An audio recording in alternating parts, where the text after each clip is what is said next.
In forests that cover much of our continent, the North American ash tree is perhaps the most recognized as one of the strongest, most robust of any that make up our woodlands. The white ash is a particularly important timber tree, known for its use in quality baseball bats. The hardwood from the ash tree is a strong, fine-grained, and straight-grained wood. There are 18 varieties of ash trees in North America. In Michigan, the black ash is the most common and lives in swamps, while the green and white ash trees are common in many forests.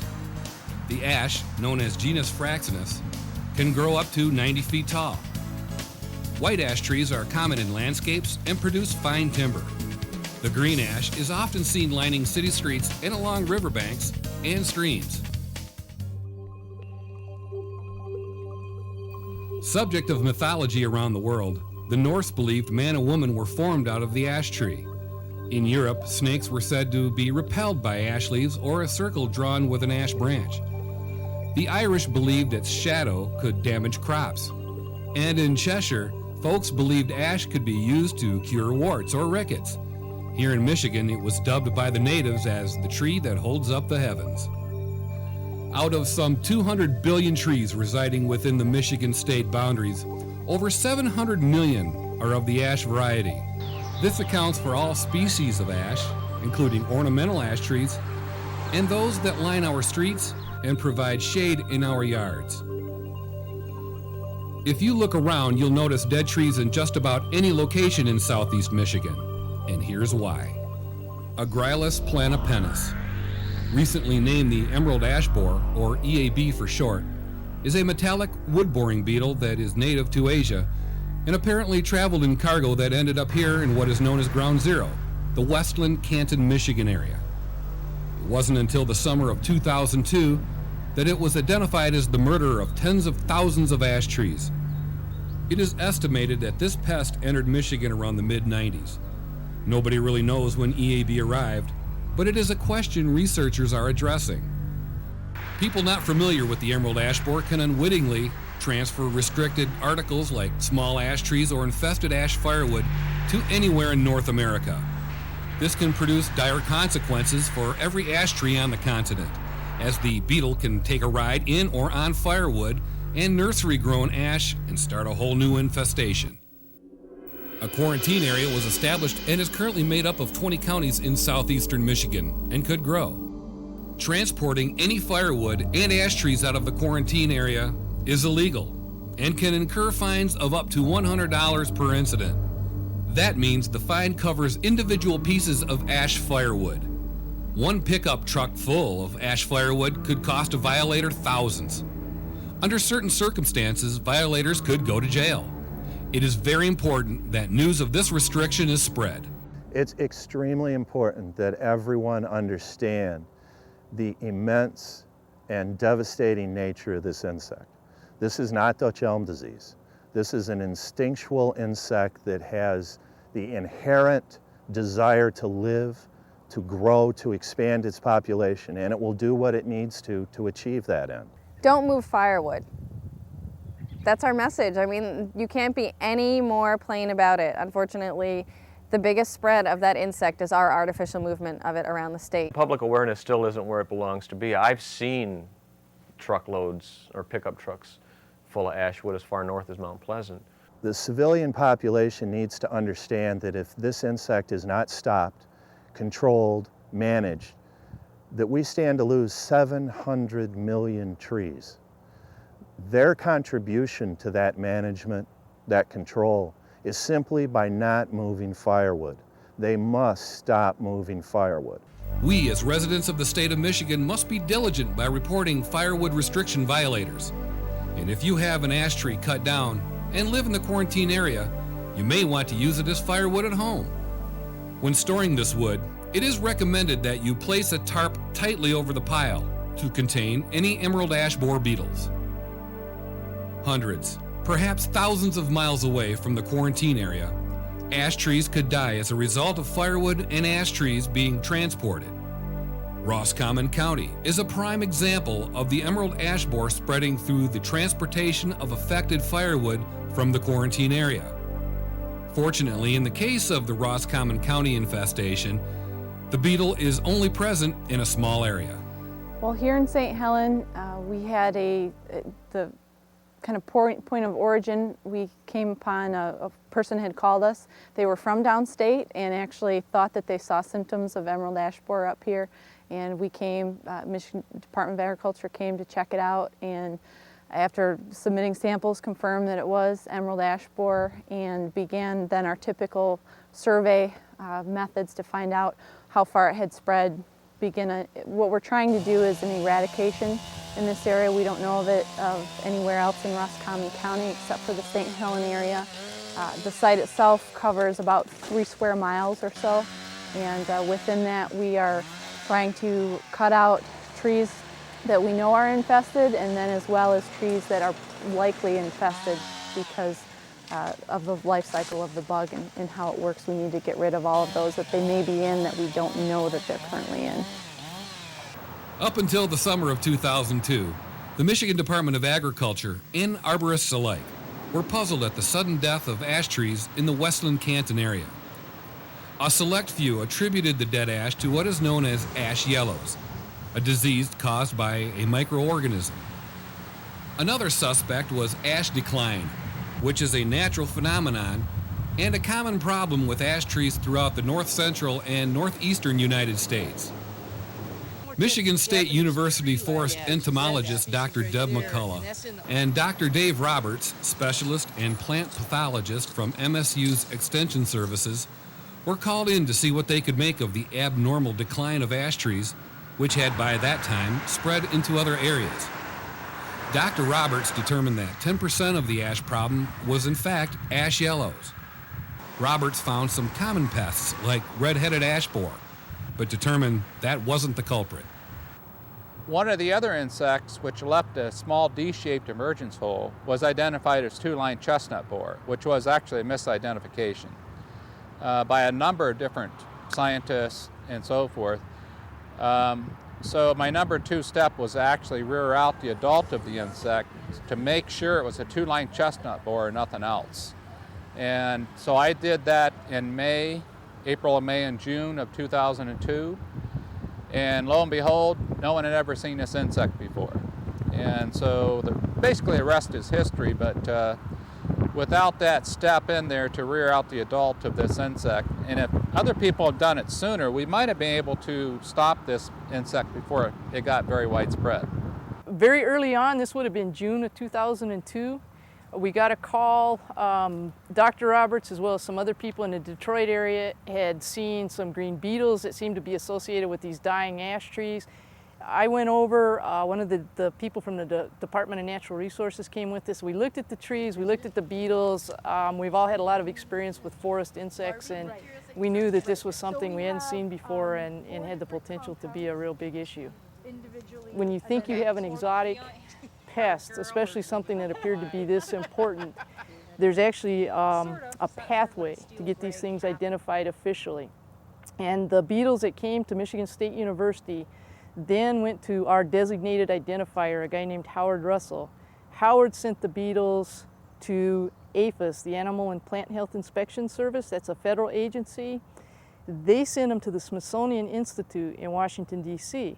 And at that point, we were waiting for about 2 weeks to find out what this beetle was and if they knew what the origin, where is it from, and so forth. Meanwhile, we had other specimens of the beetles that we had collected.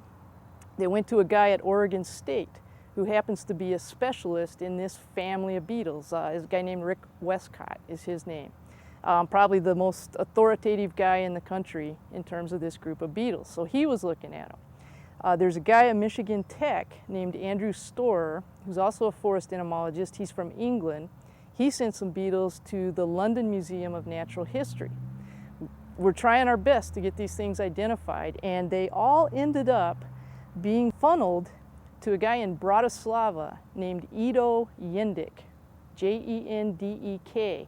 Ido Jendek is basically the world's authority on this particular group of beetles. He was the only one that we could find that had a collection of these ash borer beetles from China, from Korea, from Japan, and he was able to compare specimens that he got from the Smithsonian, from the guy at Oregon State. and from the London Museum and say, yes, in fact, this is a Grylus planopennis, which is what we call the emerald ash borer. Doctors McCullough and Roberts came up with the name emerald ash borer while the two were traveling. This name was given simply because of its metallic green color. It later became the official scientific name, now recognized by researchers and specialists. The emerald ash borer has reached far past the Ohio-Michigan border. Ontario, Canada, Indiana, and Maryland are also suffering the effects of the borer. In the Maryland case, a Michigan nursery delivered affected ash trees to that state, following the institution of the quarantine. Maryland was not hard hit and hopes they caught it early enough and has eradicated it.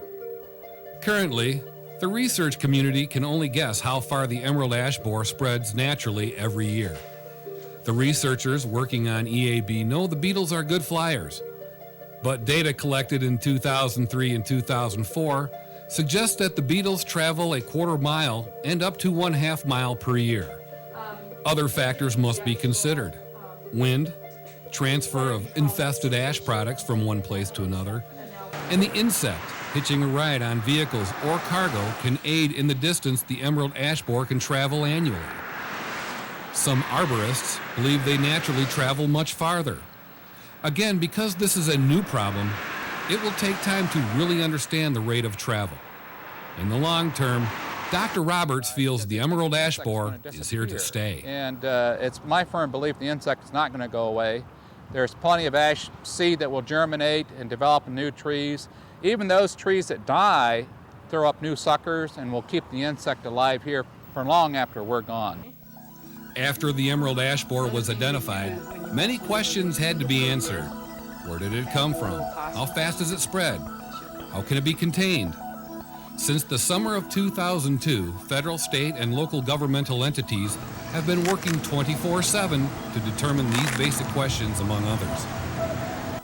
The life cycle of the emerald ash borer starts about the middle of June, when the adults bore a D-shaped hole into the bark of an ash tree to escape and fly away. After mating, the female beetle deposits her eggs in the crevices on the bark of an ash tree. After about 2 weeks, the larvae hatch out of the eggs, then immediately bore into the bark. Once inside the tree, the larvae feed in S-shaped tunnels or galleries, eating the inner bark.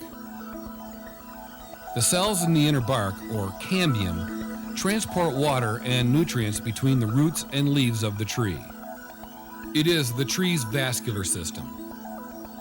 The tunnels chewed out by the feeding larvae eliminate this tissue, causing branches and even the trunk of the tree to die. EAB has been known to eat galleries as far down as the root system. The larvae feed until winter when they become dormant. When the weather warms up in April and May, the larvae pupate and change into the adult stage. By mid-June, most EAB adults are ready to leave the tree and start the cycle all over again. Throughout the summer, the borer attacks in waves, as not all the EAB are on the same schedule. The study of the emerald ash borer and its eradication has become an obsession for many. Researchers are learning more every day. Because it has only been recently discovered, scientists are scrambling to get a grip on the problem. China can only offer a few sketchy paragraphs on the borer. All the material assembled on the pest was destroyed in the country's last revolution. Scientists have found that woodpeckers and some predatory or parasitic insects will attack EAB. But so far, these natural enemies have not controlled EAB populations. So the U.S. government has researchers in Asia studying EAB and its natural enemies there to acquire any information that can stem the tide of the devastation the emerald ash borer is creating here in Michigan. Michigan State University has taken the lead in the study of the emerald ash borer problem. It was, after all, Professor McCullough and Extension Specialist Dr. Roberts that uncovered the reason for the sudden ash decline. The school's Department of Entomology and Department of Forestry have been charged by the state of Michigan to research the emerald ash borer itself and identify ways to stop its destruction by controlling it, or perhaps eradication. It is McCullough who is heavily involved with all the research teams for this infestation. The world's largest collection of emerald ash borer is located at the University of Michigan's Mathai Botanical Gardens. Here, researchers gather the beetles for studies using infested logs. These logs are cut down in January and surrounded by a tube with a removable transparent cup at the end. When the log thaws and the mature beetle leaves its host, it travels towards the light. Once in the cup, it is simply removed and put into the general population of captive EAB. This site is perhaps the main research center for emerald ash borer. About a dozen experiments are now underway at the facility. Several of these experiments concentrate around the relationship between the emerald ash borer and many species of trees. What the research team at Mathai hopes to find out is if the beetles are attracted to any other kinds of trees and whether they prefer some species of ash more than others. A grid of many different types of trees are purposely introduced to the borer using simple containment systems utilizing screen. Leaves from the trees are left in to feed the beetles. If successful, the team can eliminate certain species of trees as possible breeding grounds for the emerald ash borer. They may also be able to figure out why some ash trees, such as green ash, appear to be more attractive to EAB than other species such as white and black ash. Here at Kensington Metro Park, the federal government has researchers trapping the emerald ash borer to study the insect itself. The Kensington site is one of 8 being tested by the USDA Forest Service, Michigan State University, and the USDA APHIS research teams. Along with Deb McCullough, Dr. Therese Poland is the research entomologist whose expertise is in lures and traps for emerald ash borer adults. Based at MSU, Dr. Poland also studies insecticides, emerald ash borer biology, and dispersal. One way to monitor the problem is by trapping the emerald ash borer using lures and traps.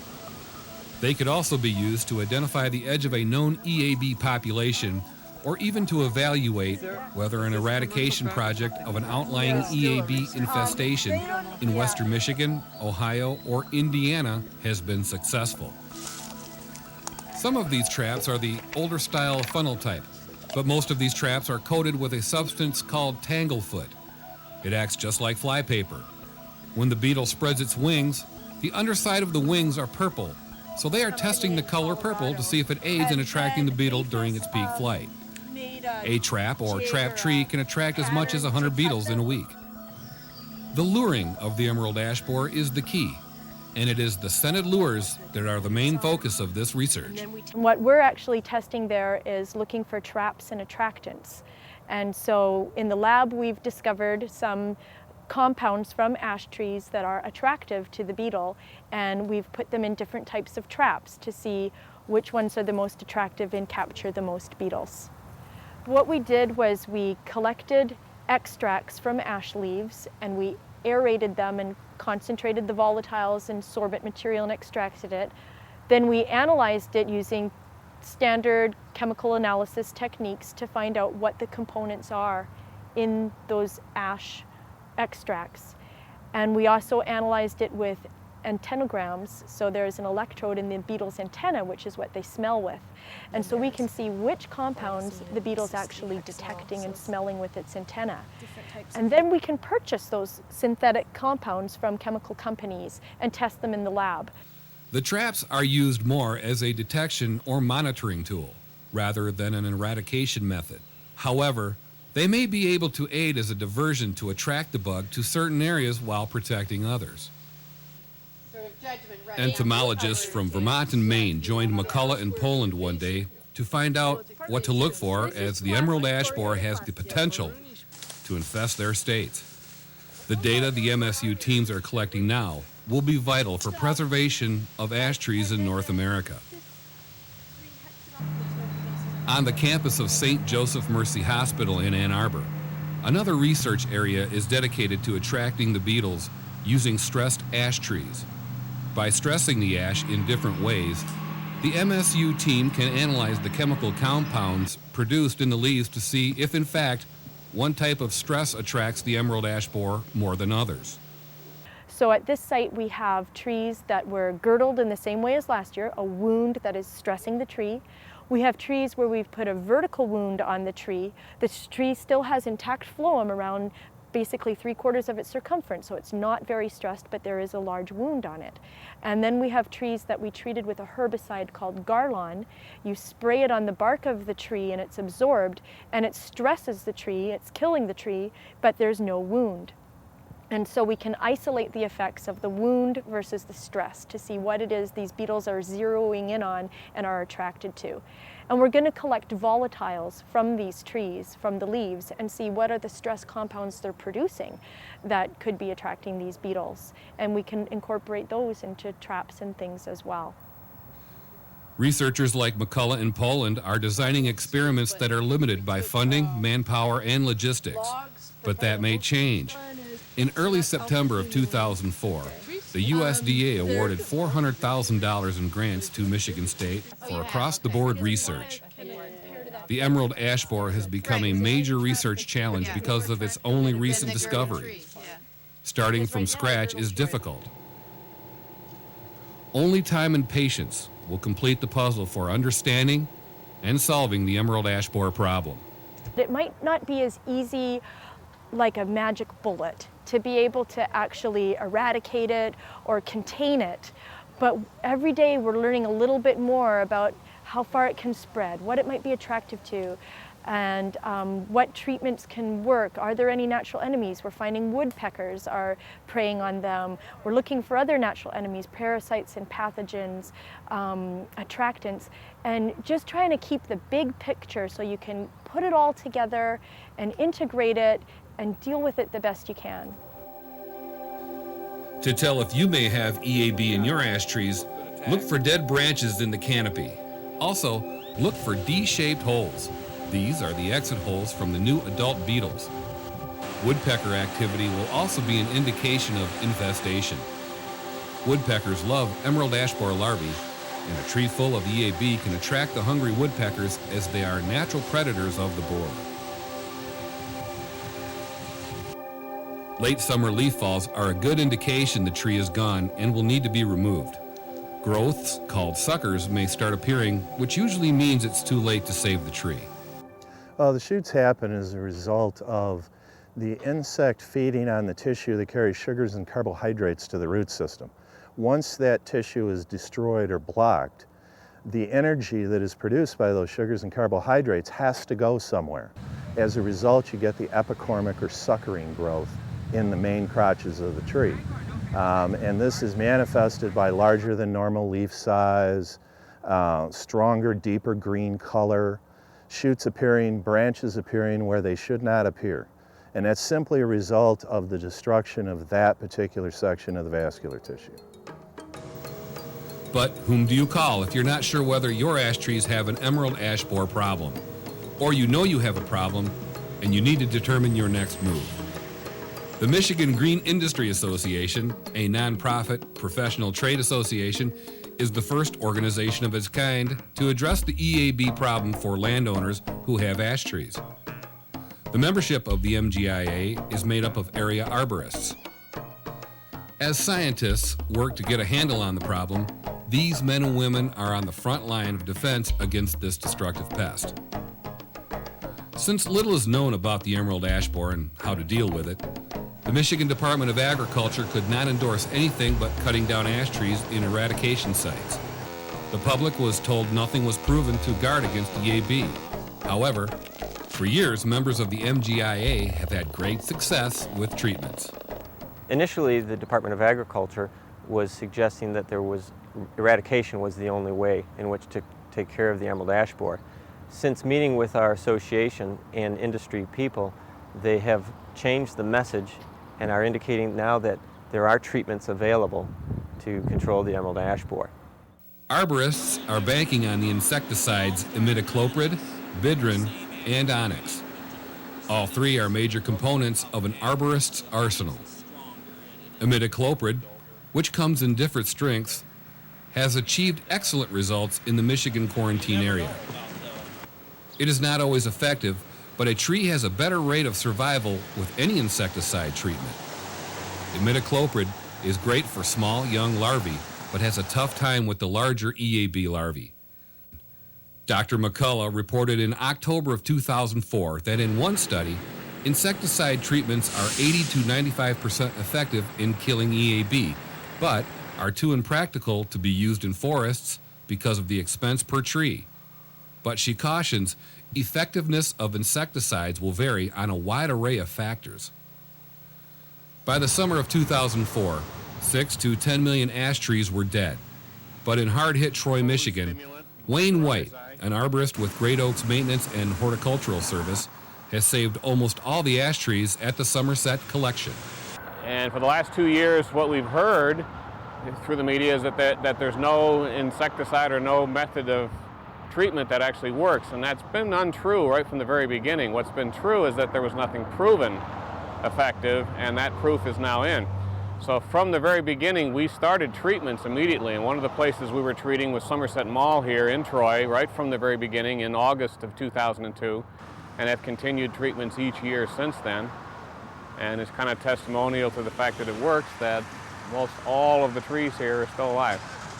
What we're trying to get into the trees is an insecticide called Imidacloprid. There's a couple of different ways of getting it into a tree. You can do it in a soil treatment, and the roots of the tree absorb it and bring it up into the tree. And the other way is to do a direct trunk injection, where we literally put it right into the trunk of the tree itself. Those are the two methods. We actually use both in conjunction with each other to get the best results. And that insecticide is a systemic. It's transferred through the entire plant. It stays right in the area underneath the bark where the insects feed, and they come in contact with it when they come into the tree, and that's what stops them. Well, Imidacloprid came onto the market and replaced some chemicals that were much more damaging to the environment. Like metacistox R was a very toxic chemical made by the Bayer Corporation. It was used to kill the bronze birch borer in birch trees, which is in the same insect family as the emerald ash borer. So this merit, or imidacloprid, was discovered and produced by the Bayer Corporation and was used for borers, also for grubs that feed in turf, and covers quite a wide variety of insects at a much lower rate and for much longer time periods at much less environmental exposure. We're real optimistic about imidacloprid. Imidacloprid is a chemical that structurally is a lot like nicotine, and it has some really attractive traits. It's not real toxic to humans. That's one reason people like it. It doesn't even affect some groups of insects. Caterpillars, for example, generally are not affected by imidacloprid. And it has worked well for beetles that are related to emerald ash borer, things like bronze birch borer. That's one of the reasons we are all testing it and looking at it. They use it for Asian longhorn beetle for various reasons. And yeah, I'm real optimistic that it's working well, that it's gonna work well. Keep in mind, we don't have real long-term data. You know, we haven't been following this very long. If they've already gone into the tree and damaged part of the tree, we're going to be less effective getting the insecticide to move through it. So our best results are as a prevention, not as a cure. You don't have to lose your trees. If the trees are healthy right now, and if you're looking at them and they have leaves on them and they look healthy to you, there's a very good chance that you can save them. And you're going to have to treat for 4 or 5 years in a row. At a minimum, there's more testing we're doing to find out whether we're going to be able to skip years in the future or whether we can find different treatments, the different percentages of concentration of the insecticide. But what we know right now is we know trees can stay alive through treatments because we're doing it to thousands of trees. Officials in Michigan's Grosse Pointe Farms community decided early on to nip the emerald ash borer problem in the bud. The farms has a wonderful history of doing everything they can to preserve their city trees, especially our native Michigan trees. And when the emerald ash borer program was identified in 2002, and we approached them and suggested that we attempt to try to save their city ash trees because they had so many to lose. They were very eager to try the injection program using imidacloprid via the wedgel application. And so far, the program has been working remarkably well, and we're seeing 100% results in saving their ash trees. Homeowners can apply imidacloprid treatments themselves by soil drenching. It's about $20 for small trees and $50 for larger ash. But the imidacloprid products available to the average consumer are not as strong as the imidacloprid mixtures available to professional arborists. To get a proven treatment, the imidacloprid may be delivered with a tool called the wedgel. Well, the wedgel came onto the market about 6 years ago, and it was basically to improve upon some of the existing trunk injection methods, which all depended on drilling into the tree. Every time you drill a tree, it has to heal from that treatment. It has to compartmentalize around the wound, use its energy to heal from the treatment. And with the wedgel, which is just a needle, a pinprick, which goes into the tree, there is none of that compartmentalization or energy spent on healing from the treatment. Some injection methods operate on a passive basis. You put the stuff there and let the tree more or less suck it up. Some of them, you're putting the stuff in under pressure. We're concerned about if you do this year after year, are you going to injure the tree? What's going to happen after 10 years of this? So I am confident we need to learn the best way to use imidacloprid. What's the best time to apply it? What happens if you don't think about treating your tree until middle of the summer? Do you have an option then? Well, we're going to look at imidacloprid for that. That's one of the reasons we looked at Bidrin, which is sold as insecticide B, is that it moves much more quickly through the tree. It may be more of a compound you can use to rescue a tree in the mid to latter part of the summer. We're looking at sprays. Can you spray a tree? We had pretty good results with that last year. In some cases, that's a good option. I think what people need to keep in mind with about imidacloprid is that it's not a cheap product. It's, there's some labor involved in injecting it. It's going to be something useful for shade trees, ornamental trees, trees that people have some value and can afford to pay to have this done probably every year. The number of those trees is a very small proportion of all the ash trees that we have in Michigan, let alone the US and North America. And for the most part, insecticides, including imidacloprid, are not going to be the answer in woodlots, in forests. The cost of imidacloprid injections vary depending on the circumference of the tree, how many trees need to be treated, and accessibility. The average cost for a single tree is $50 to $80. Since some companies may charge a much higher rate, it is always best to shop around. Generally, the more trees that need treatment, the lower the cost per tree.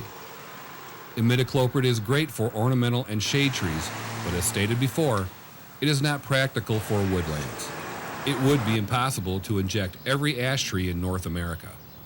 So we've got to come up with some other ways, whether it's biocontrol, whether it's attracting beetles and using trap trees.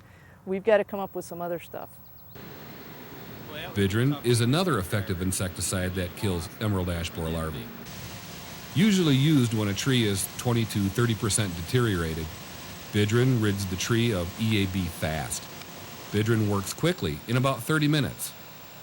The insecticide is not as environmentally friendly as imidacloprid, which takes weeks for the whole tree to absorb.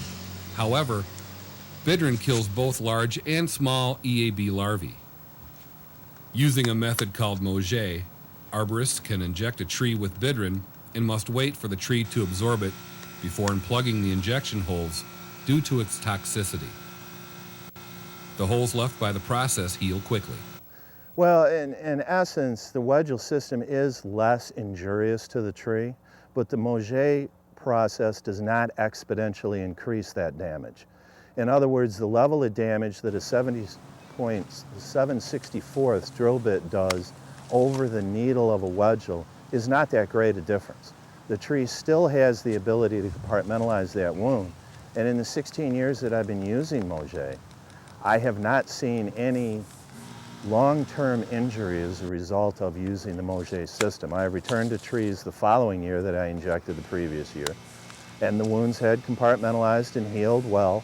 and I was able to re-inject in relatively the same location, and the tree has responded to the treatment. The bidrin, we got pretty good results with that. Again, I think we can make the timing even better with the bidrin. Just spraying the bark and the foliage of trees with what we call conventional insecticides, pyrethroid products like Tempo, for example, worked pretty well. Onyx worked pretty well.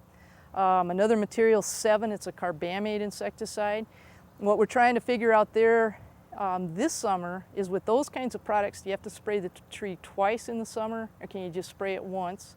Do you have to spray the foliage and the bark, or can you get away with just spraying the bark or just spraying the foliage? So we've got things that I think are going to work pretty well. We've got to refine them and come up with the best recommendations for timing, best recommendations for products. Research managers and officials from federal and state agencies are working to develop ways to contain the current EAB infestation and prevent this pest from expanding throughout North America. The containment program will include intensive efforts to locate and eradicate any EAB populations that are found beyond the core infestation and quarantine counties in southeastern Michigan. In addition, aerial photos and ground surveys are underway in Michigan, Indiana, and Ohio to identify areas where ash trees are scarce, such as agricultural land, pine forests, or even highways. Ideally, these areas will be linked to form a reduced ash zone, well beyond the existing infestation where officials will try to hold the line and contain EAB. Agencies hope to work with industry and private landowners to develop markets for ash trees, large and small, and gradually reduce the number of ash trees and the hosts for beetles over time. They realize that containing EAB is not going to happen overnight. It's a big problem and will take several years to completely implement the plan. In Royal Oak, Michigan, the city has decided to eradicate all of its ash trees. Cities across the state are feeling budget crunches. Royal Oak is no exception. So instead of incurring the expense of treating their ash trees, the Royal Oak Department of Public Service has been charged with eliminating them. Memorial Park, which sits next to Highway 1, the nation's first paved road, is made up of 70% ash. These trees will also be cut down and replaced with anything other than ash. Because of the time frame of the emerald ash borer's escape and flight from its host tree to its next victim, cutting down ash trees for control purposes is recommended to be done by May. But because of manpower constraints and variables not conducive to early spring ash cuts, it is typically done year-round. The state of Michigan recognized the financial hardship the emerald ash borer has put on residents and local governments. In October of 2004, Governor Jennifer Granholm announced a plan to significantly lower the cost of ash tree removal for homeowners and communities in Michigan's 13-county EAB quarantine area. The program uses the state's contract system as a vehicle for pooling demand and lowering prices. Homeowners who want to take advantage of this plan are encouraged to contact their local government, as only they can access the program. The next task is disposal of all these fallen ash trees. The most widely accepted way of disposal is accomplished by chipping the trees to a chip size of less than 1 inch during the beetle's active season and up to 3 inches during the EAB's dormant months. The smaller chips take longer to accomplish, but is necessary. It is believed the borer will die due to lack of food by the chips drying out or is actually destroyed through the chipping process. These chips are given to Mid-Michigan Recycling in Flint, Michigan. They pick up the ash wood chips and truck them to an incinerator in Flint. Mid-Michigan Recycling is basically a recycling company.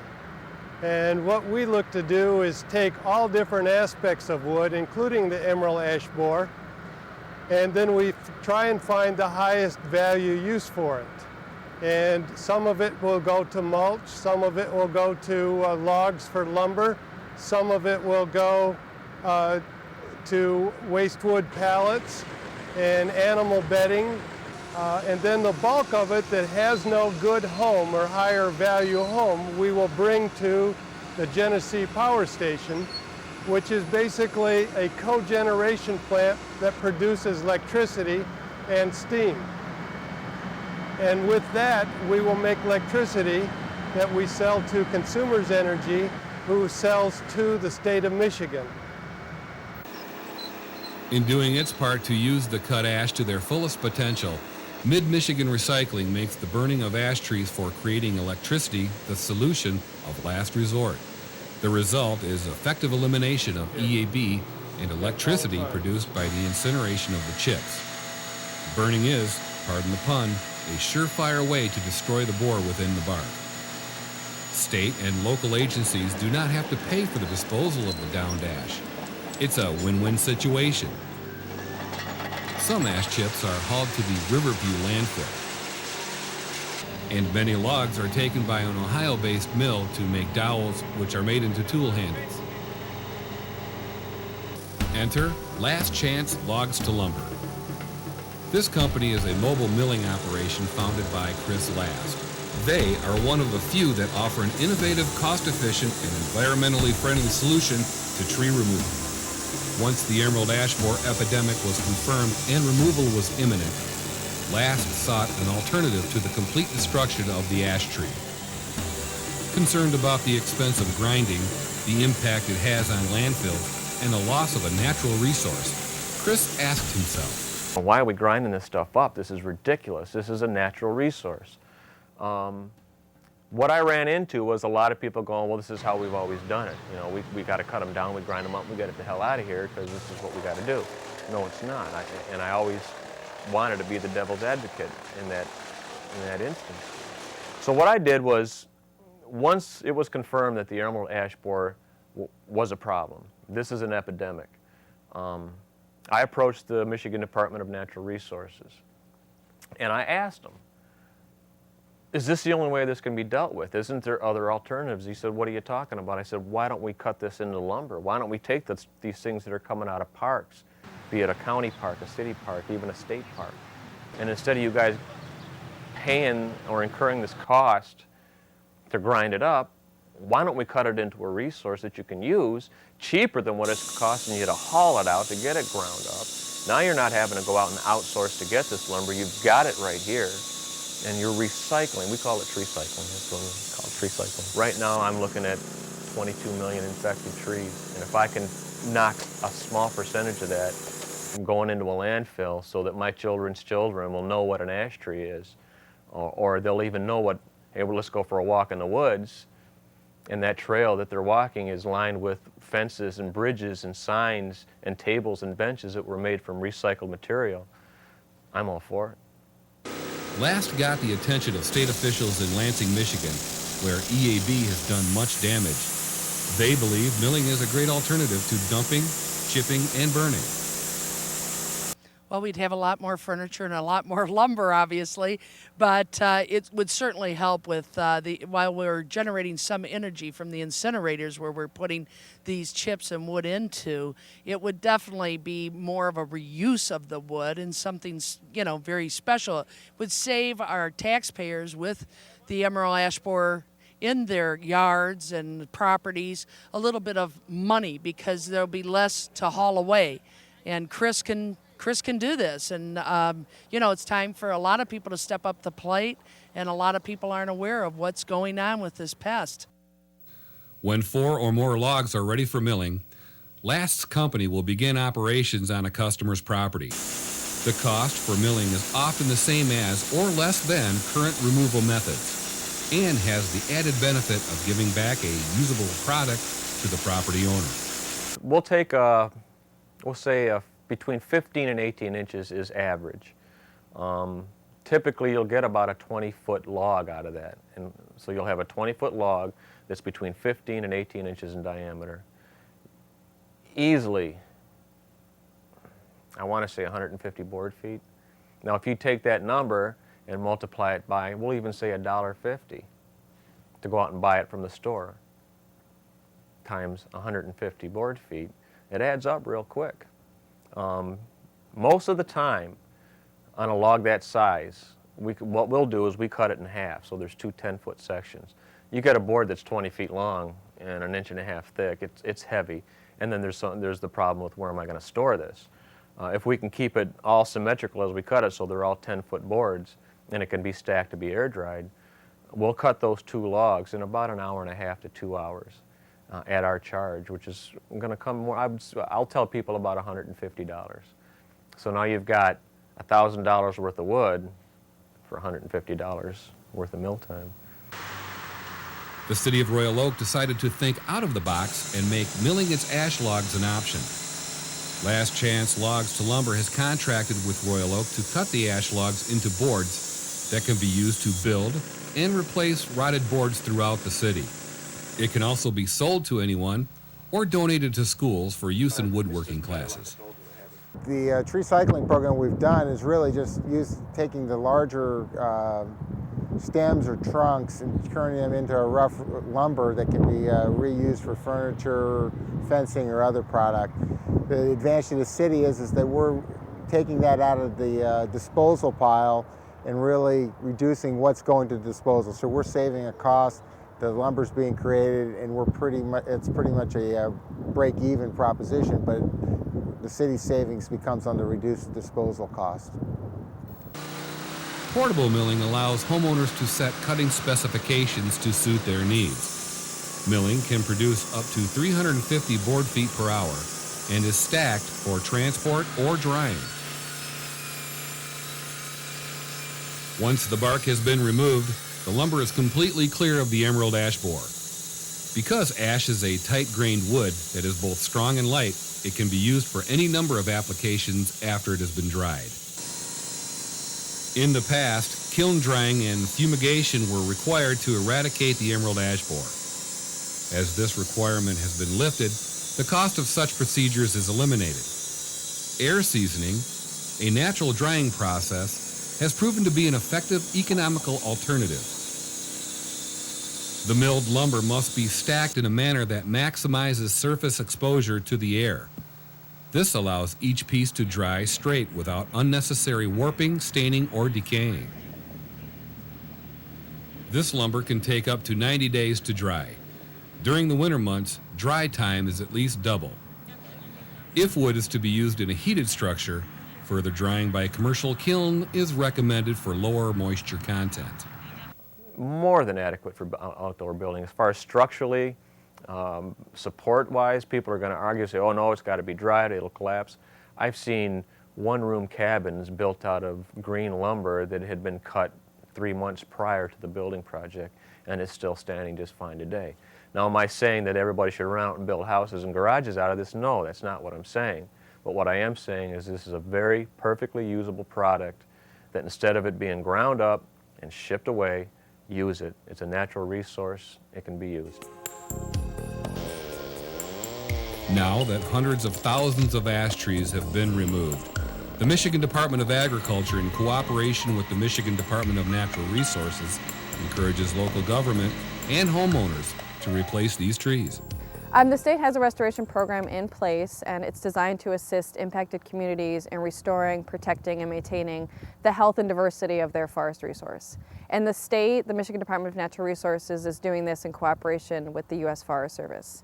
And we're doing this by providing cost-share grants to impacted communities, and we also have foresters that will work one-on-one with homeowners to provide them with tree planting information. Many cities in the quarantine zone are taking advantage of the Reforestation Grant program, including the city of Royal Oak. They received $25,000 for their fall reforestation efforts in 2004. The city chose to replace 200 street trees with this grant. But as with most cities facing this crisis, 200 trees is a small dent in the total ash replacement effort. Outlier counties, which are the areas just outside the quarantine zone, are also benefiting from the reforestation grants. The Michigan Department of Agriculture is actually doing some of those eradication containment efforts in those communities. So the Michigan Department of Natural Resources, we come in after that and kind of assist those impacted communities with the restoration following the Michigan Department of Agriculture's effort. For right now, the state is focusing on working with impacted communities. We're not really focusing on any of our state lands. So at this point, because the emerald ash borer was discovered only in 2002, we really want to help those impacted communities more so than working on state land. Eventually, we hope to be able to focus more of our energy on state lands, but for right now, for the short term, we're going to really be focusing on our impacted communities. To lessen the chances of an epidemic like this happening again, Michigan communities and residents are urged to plant with variety. We don't have any trees of choice. We are encouraging diversity. We want communities and homeowners and landowners to look around and see what trees they already have. If you look around and you see a lot of maples, you might want to consider planting something other than a maple. I mean, our key message for replanting and reforesting after emerald ash borer is diversity. We don't want to get in another situation like we did with emerald ash borer.